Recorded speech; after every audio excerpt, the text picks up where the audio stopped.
Picture this. England, 1485. The War of the Roses is drawing to a close and a new dynasty is about to rise from the ashes, the House of Tudor. Imagine a time of civil unrest, a nation divided, cousin against cousin, brother against brother. This was the War of the Roses, a tumultuous period of English history marked by intermittent bouts of civil war.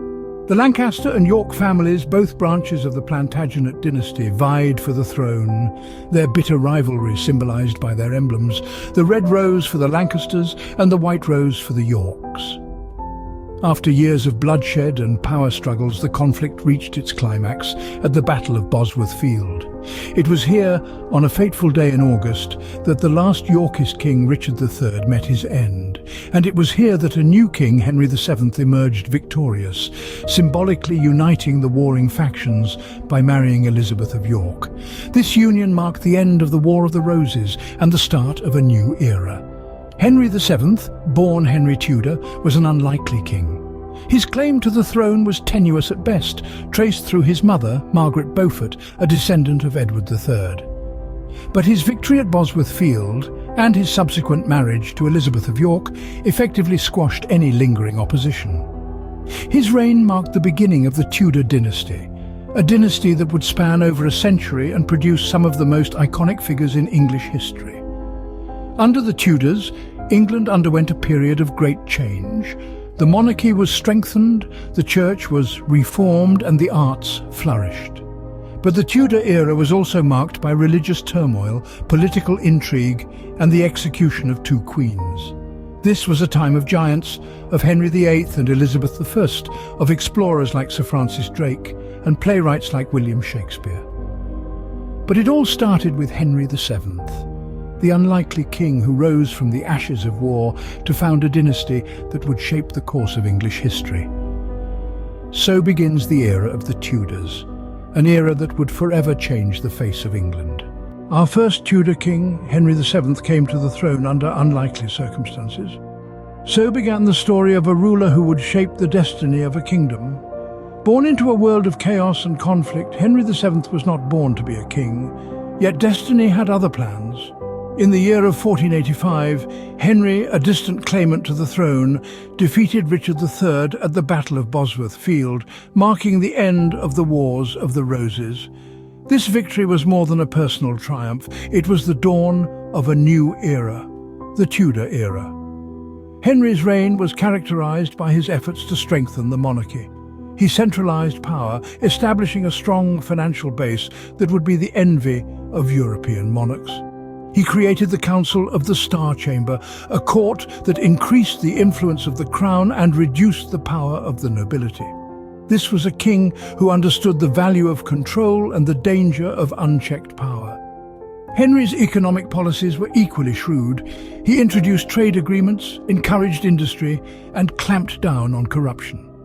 His reign saw the beginning of the English wool trade's prosperity, setting the stage for England's later dominance in the textile industry. Yet it was his marriage to Elizabeth of York that truly cemented his legacy. This union brought together the warring houses of Lancaster and York, symbolically ending the Wars of the Roses. It was more than a marriage. It was a statement of unity and peace. In marrying Elizabeth, Henry not only secured his claim to the throne, but also laid the foundation for a dynasty. Their children would continue to shape the history of England, from the infamous Henry VIII to the iconic Elizabeth I. Henry VII's reign was a masterclass in strategy, diplomacy, and leadership. From his unlikely rise to power to his enduring legacy, Henry VII was indeed an unlikely king. But as we'll see, he was just the beginning.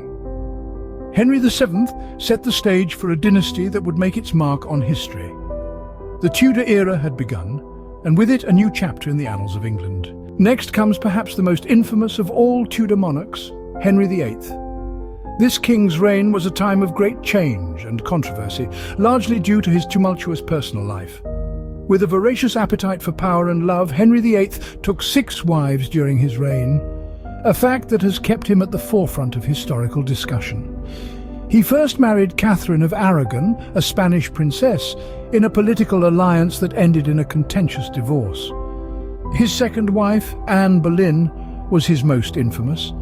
Her beheading sent shockwaves through the European courts and marked a turning point in Henry's reign. Jane Seymour, his third wife, gave him a long-awaited son but tragically died soon after. Anne of Cleves, wife number 4, was divorced after a short marriage. Catherine Howard, his fifth wife, met an end similar to Anne Boleyn's, beheaded on charges of treason. Lastly was Catherine Parr, who outlived the notorious king. Henry's marital escapades were not merely the stuff of personal drama, they had profound political and religious consequences. His divorce from Catherine of Aragon led to his break with the Catholic Church and the establishment of the Church of England, a monumental shift that forever altered the religious landscape of Britain.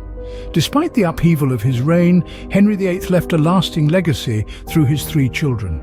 His only legitimate son, Edward, succeeded him, albeit for a brief reign.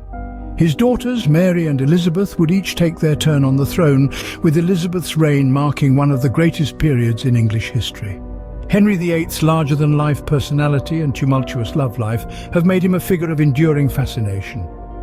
His reign was a time of great change, with his personal decisions having far-reaching consequences. But through it all, this king with 6 wives stands as a testament to the extraordinary power and intrigue of the Tudor era. After Henry VIII's death, his 3 children, Edward VI, Mary Vert and Elizabeth Vos, each took their turn on the throne. Our first stop on this royal succession is Edward VI. Born to Henry VIII's third wife, Jane Seymour, Edward ascended to the throne at the tender age of 9. His reign, though short, was marked by his advisors' efforts to cement Protestantism as England's official religion. Edward himself was an ardent Protestant, and under his reign, the Church of England moved further away from Catholic practices. Unfortunately, Edward's reign was cut short by his untimely death at the age of 15. We then move to Mary I, or as she is perhaps more infamously known, Bloody Mary. Mary was the daughter of Henry VIII's first wife, Catherine of Aragon. She was a devout Catholic, and upon her ascension to the throne she sought to undo the religious reforms of her father and half-brother. Mary's reign was characterized by her attempts to return England to Catholicism, including the burning of Protestants at the stake, which earned her the chilling moniker Bloody Mary. Her reign, however, was short-lived, and she died after just 5 years on the throne. Next, we come to Elizabeth I, the daughter of Henry VIII and his second wife, Anne Boleyn. Elizabeth's reign, known as the Elizabethan era, was a stark contrast to her siblings. She ascended to the throne in 1558 and ruled for an impressive 44 years. Elizabeth was a shrewd and successful ruler. She returned England to Protestantism, but with a more moderate approach than her half-brother Edward. She avoided the religious persecutions that marked her sister Mary's reign. Elizabeth's reign was also marked by great cultural growth. It was during her time that England saw the rise of figures like William Shakespeare and the expansion of English exploration and colonization. Her reign brought stability and prosperity, earning her the title of Good Queen Bess. Despite numerous marriage proposals and political pressure, Elizabeth never married nor bore any children. She famously referred to herself as the Virgin Queen, and her decision to remain unmarried and childless had significant historical implications. With no direct heir, the throne passed to her cousin, James VI of Scotland, uniting the crowns of England and Scotland. With Elizabeth's death in 1603, the era of the Tudors came to an end. The Tudors, a dynasty marked by tumultuous reigns, religious upheaval and cultural renaissance, left an indelible mark on England's history.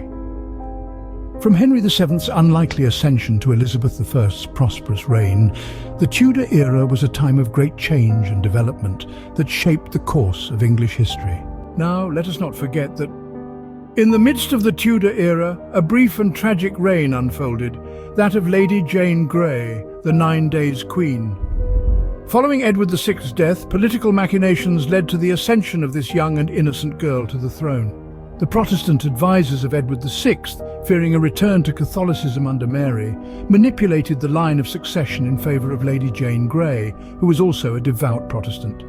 Jane was the granddaughter of Mary Tudor, Henry VIII's younger sister, thus giving her a distant claim to the throne. Edward VI, on his deathbed, named Jane as his successor, bypassing his half-sisters, Mary and Elizabeth.